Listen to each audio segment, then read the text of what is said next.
ঈদ এবং কোরবানিকে কেন্দ্র করে গুজব বা বিভ্রান্তিকর পোস্ট প্রচারকারীদের বিরুদ্ধে তাৎক্ষণিক আইনানুগ ব্যবস্থা গ্রহণ করা হবে।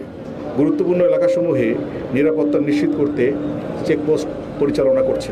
ঈদের পশুর হাটকে কেন্দ্র করে অন্যান্য আইনশৃঙ্খলা বাহিনী রক্ষাকারীর সাথে র্যাব ফোর্সেস ও রাজধানী শহর দেশের বিভিন্ন এলাকায় চেকপোস্ট স্থাপন করেছে এবং পশুর হাটসমূহে কন্ট্রোল রুম স্থাপন করেছে। এর পাশাপাশি র্যাব সারা দেশে নিম্নগুরুত্ব কার্যক্রমগুলো পরিচালনা করে আসছে।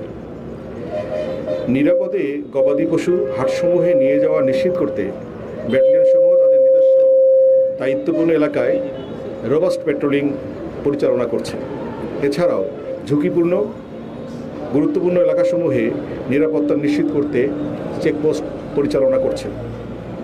পবিত্র ঈদুল আজহা উপলক্ষে রাজধানী সহ বিভিন্ন শহরে জনসমাগম তুলনামূলকভাবে কম হয়ে থাকে।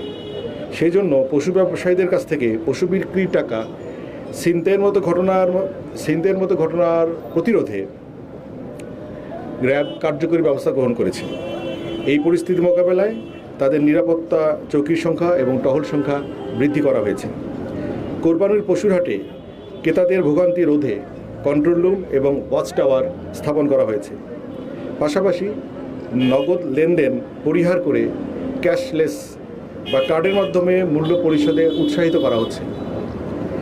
জাল টাকা প্রতিরোধ এবং শনাক্তে প্রয়োজনীয় সরঞ্জাম প্রস্তুত রাখা সহ জাল টাকা উৎপাদনকারীদের বিরুদ্ধে অভিযান অব্যাহত রয়েছে। পবিত্র ঈদুল আজহা উপলক্ষে কোরবানির পশুবাহী যানবাহন যেন কেউ জোরপূর্বক কোনো নির্দিষ্ট হাটে নিতে বাধ্য না করতে পারে সে বিষয়ে নজরদারি অব্যাহত রয়েছে। পাশাপাশি সামাজিক যোগাযোগ মাধ্যমে ঈদ এবং কোরবানিকে কেন্দ্র করে গুজব বা বিভ্রান্তিকর পোস্ট প্রচারকারীদের বিরুদ্ধে তাৎক্ষণিক আইনানুগ ব্যবস্থা গ্রহণ করা হবে। এছাড়াও দেশের আইনশৃঙ্খলা পরিস্থিতি স্বাভাবিক রাখতে যে কোনো ধরনের সন্ত্রাসী কার্যক্রম এবং অন্যান্য অপরাধমূলক কার্যক্রম দমনে র্যাব তার নিয়মিত টহল, গোয়েন্দা নজরদারি এবং আবিধানিক কার্যক্রম অব্যাহত রাখবে।